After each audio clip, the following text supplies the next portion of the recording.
Up to this point, we have focused on the light setup of the scene. It's now time to take care of the last few details for the materials. First of all, a bald head is very practical for a warrior. Without hair in your eyes, it's easy to fight and it's harder to be grabbed by your head. Those are all very good arguments for being a bald-headed warrior, but I prefer my female characters with hair, so adding hair is the first thing to do. For this image, I selected a hair prop called the Roca hair, available at Daz. It's a simple hair that I thought would fit this particular character well. Feel free to use whatever hair you prefer. Just add some hair to that poor bald warrior now. If you have the same hair, you can use the saved pose file that I included with these tutorials. All you have to do is to select the hair, click on the Studio menu and choose File Merge. Navigate to the place where you have stored the project files and select the Magdalena Hair Pose.dsa file. Voila! The hair is posed. If you're using a different hairstyle, I suggest that you pause this video at this point, pose the hair, and resume playback once you're done. Now that our warrior has regained some measure of majesty, let's examine the materials that we have, starting with the skin of our character. When working on human subjects, I always start with the face. This is by far the most crucial material of the set, the hardest to get right, and the one that will sell the shot, or not. Once we solve the face, the rest of the body is easy. For this character, I used the Rio texture, which I obtained from Renderosity. This texture is quite realistic, but the supplied studio shaders are not complete. They lack some parameters that should be there. For example, if we look in the face shader of Studio, we can see that there is no specular map specified. But if we search in the folder where the skin textures are installed,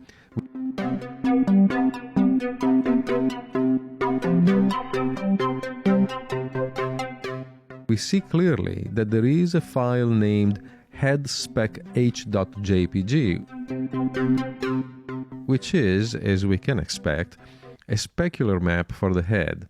A specular map is a very important element of the skin. Human skin is glossy. Look at people under a good light, their skin has bright, shiny spots. In fact, every professional makeup artist working in the movies will tell you that one of their most common tasks is to remove the shine from the skin of actors. While this is something that is done for professional video and film, and you would think that our images should follow the same standard, the fact is that the human skin has a natural shine, and we should try to reproduce that shine, that glow in our images if we want to create realistic renders. That shine is obtained by using the glossy material. This doesn't mean that every area of the skin is equally shiny. In fact, the cheeks, forehead, and nose tip are generally more shiny than other parts of the face. A specular map is an image that maps exactly what parts of a certain material should be shiny and what parts should be more dull-looking. The lack of the spec map in the studio material would bring a similar lack of texture in the reality material, except that we can simply click on the spec map change button and load the map on our own. And that's exactly what I did.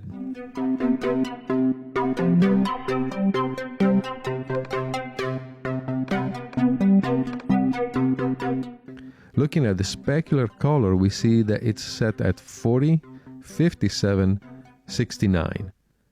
The specular color determines how much light is reflected by the material and what color that reflection is. Let's talk about color for a moment and the terminology I'll be using in this lesson. Each color is made of two main components, the hue and the brightness. In common language, hue is what we call the color. Green, blue, red are all hues. Levels of brightness are often described using expressions like dark green or light blue, with dark or light indicating the brightness. Therefore, when I use the word color here, I'm talking about both the hue and brightness. Start thinking of colors in those terms, a hue and a brightness, to understand how some of these parameters work. For example, we can click on the color swatch for the specular color. Click on the tab that allows us to use the sliders. Windows users may have a slightly different color picker than this. And select the HSB slider. That stands for Hue, Saturation, and Brightness. Here we can change the brightness of the color while keeping the hue the same. If I increase the brightness level, the resulting specular material will be shinier, even though I didn't change the glossiness strength. Let's see a material preview.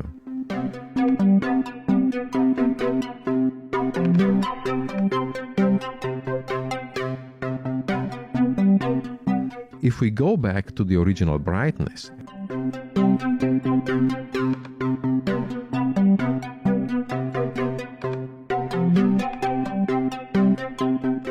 and we try a preview again, we see that the material is now reflecting less light. The brighter color defines that I want more light being reflected. It doesn't change how polished the surface is, but it does determine how much light is reflected, and that means that it has a wider shine. You can imagine the glossy material as a matte material with a coat of varnish on top. This coat has several properties. The specular color that we just saw determines the amount of light reflected and the color that this light will have. The glossiness strength determines how polished the coat is.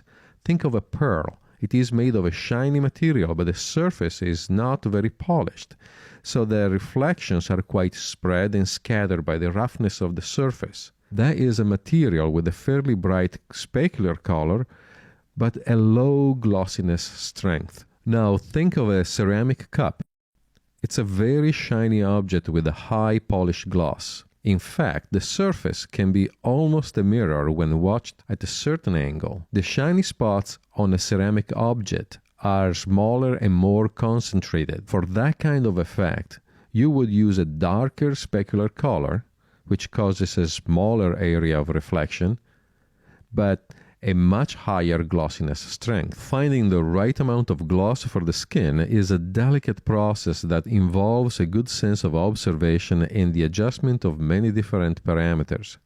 The specular color, together with the glossiness strength, are the starting point. The specular map provides an additional help by mapping where reflections should be high or low. In the case of this face, we have a glossiness strength of 6992. When the specular map has a pixel of pure white, then the corresponding point in the texture will have that value of maximum glossiness. The final result will depend on the strength and angle of lights illuminating that point.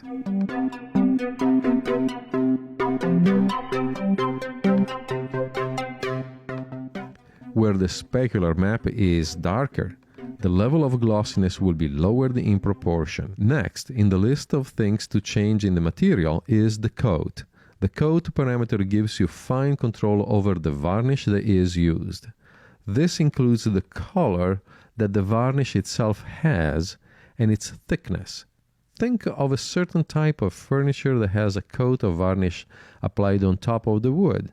The coat is generally clear yellow. This is where you would enter that yellow tint. The thickness of the coat will affect how dark it will appear. A thicker coat will be rendered darker because more light is absorbed by it. For Caucasian skin, a faint pinkish hue with a thickness of 0.2 or 0.3 works generally well. If you use darker skins, you should adjust this to use a darker color. Keep a bit of red value in it because human skin, regardless of the pigmentation, is blood-based, and that blood is an integral part of the color and the glow that natural skin has. Moving on to the outfit materials, I'll start with the corset, which is strangely called brassiere in this outfit. If we look at the studio material and compare it with the reality version that I created, we see that I changed the diffuse color from pure white to a light blue. This is a matter of personal taste. I liked a more bluish tint for the costume, and so I shifted the diffuse color. The color is multiplied with the texture, and the resulting color is what gets painted on the image. I can almost see the surprise on the face of some of you listening to this. What do you mean you can multiply a color? How can you multiply a color? I'll explain in a minute what this means. For now, keep in mind that you don't need to understand or learn some kind of math to use this feature. Think of using a diffuse color with the texture as mixing the two in a magical way that never causes problems. The important thing to remember is that you can darken or tint a texture by mixing a color with it, and that the operation is perfectly safe. If multiplying color is a new concept for you, think of the fact that all colors are expressed as numbers when used with digital devices. When we see a color like the diffuse color used here, with red at 226, green at 231, and blue at 236, we know that, for example, the red component is set at 226 out of 256 possible values. The maximum value for all color channels is 255, but 0 is a valid number too, so each channel has 256 possible values. The reason for this range of numbers is simple.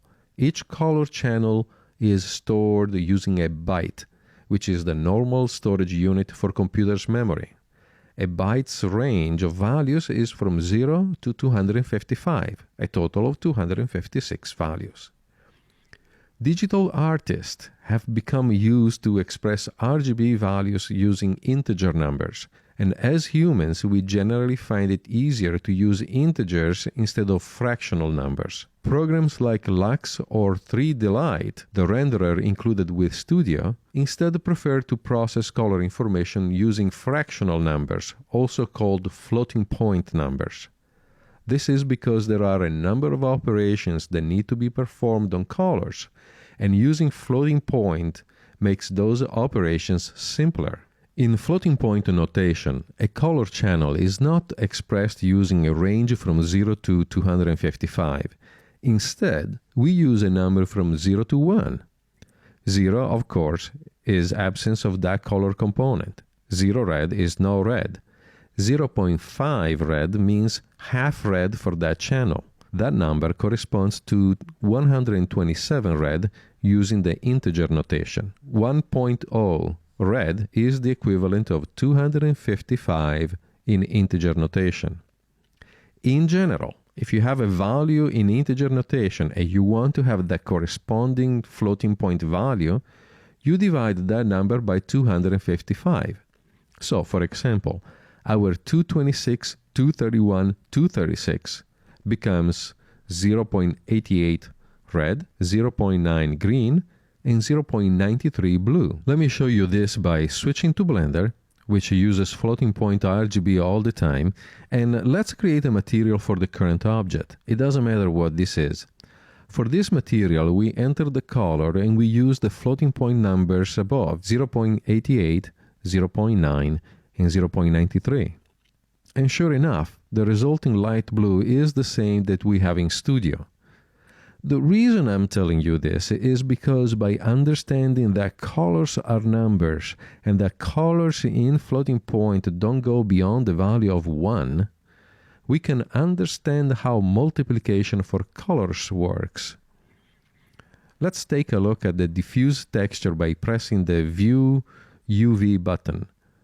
I can sample any of the pixels in the bitmap and obtain its RGB value. For this, I'm going to use an external utility. There are several programs that can perform this action.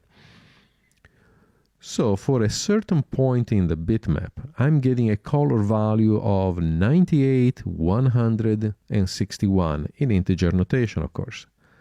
That is 0.38, 0.39, and 0.24 in floating point. Now we can multiply these numbers by the diffuse color that we have seen before. We multiply the red from the color with the red from the texture, the green from the color with the green from the texture, and the blue from the color with the blue from the texture. So 0.38 times 0.88 gives us 0.33 for red. 0.39 times 0.9 gives us 0.35 for green. 0.24 times 0.93 gives us 0.22 for blue. The resulting 0.33, 0.35, and 0.22 becomes 84, 89, 56 in integer notation. Since the original pixel was 98, 161, we see that the resulting color is a bit darker than the original. We see that the red and green have been lowered substantially, while the blue component received a much more modest influence. This, in effect, tints the pixels in the texture with a blue cast. While I could have said simply that the diffuse color is mixed with the texture, I feel that that explanation would be too incomplete. By understanding the principle behind the multiplication of colors, we know that there is a sound, measurable way of obtaining a result. Also, we can understand how this makes sense. In general, when we think of a multiplication, we might assume that the color amplifies the texture in some way. If we look at the colors using the integer values, we might be tempted to think that, for example, the 98 for the red channel in the texture will be multiplied with the 226 of the red channel from the diffuse color. That would give us 22,148 as a result, making it an impossibly high value for red. In reality, we see now that by using the floating point notation, that is not at all what happens. You don't need to keep thinking about the underlying multiplication when using a diffuse color mixed with a diffuse texture. The important things to remember are the principles that you can darken or tint a texture by mixing a color with it, and that the operation is perfectly safe. There is also this important realization. If you didn't know what happened with color multiplication, you could be tempted to think that using a pure white 255, 255, 255 for the diffuse color could possibly wash out your base texture. Now that we know that pure white is internally converted to 1, 1, 1 using the floating point notation, we also understand that any pixel in the texture multiplied by 1 will simply be the exact original pixel. Any number multiplied by 1 remains the same number. So the diffuse color cannot wash out or lighten the texture color. It can only lower the brightness. What is also important to understand is that there is no pure white color in nature. Pure white is a color that reflects 100% of the light. That is a physical impossibility. Mixing the white diffuse color with the texture is perfectly fine. But keep in mind that there are some textures in the market that are painted instead of being obtained from photos. And they can possibly have areas that have been painted pure white. Mixing a light gray for the diffuse color, something like 199, 199, 199, can help lower those impossibly white spots in the texture and obtain a result that is both more realistic and faster to render. Alright, let's take a break so that we can think about this color multiplication for a while. In this lesson, we have learned the accurate use of the glossy material, its components like the coat, and we learned about the importance of specular maps. We also saw that for certain parameters, A color is interpreted for both hue and brightness. Finally, we learned about this fascinating operation that is color multiplication. We will continue the discussion of the materials for Magdalena in the next lesson.